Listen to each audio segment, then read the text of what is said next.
Hello friends, स्वागत आहे तुमचं माझ्या चॅनलमध्ये. तर आज बाप्पांचं विसर्जन होतं. थोडंसं दुःख पण होतं, पण काही नेहमीप्रमाणे पुढच्या वर्षी पण आपले बाप्पा लवकरच येतील. तर मी त्यांच्यासाठी आज पुरी भाजी बनवत होते. तर इथं मी पीठ वगैरे मळून ठेवलं.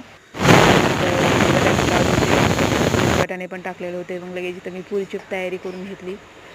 कढईमध्ये तेल गरम होण्यासाठी ठेवलं होतं आणि तुम्ही पुरी लाटत होते, बघू शकता.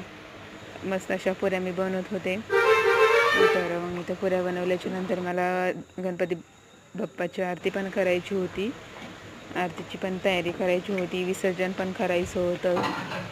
तर दुःख होत होतं, म्हणजे सवय लागलेली बाप्पांची की लगे 6-8 वाजले की हो बाप्पाची आरती करायची.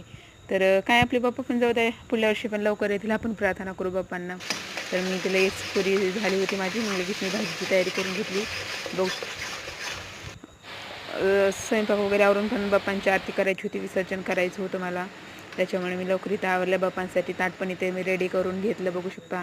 पुरी भाजी आणि राईस केलेला होता. तर आरती वगैरे लगेच करून घेतली मी आणि नैवेद्य पण तयार करून घेतला, बघू शकता.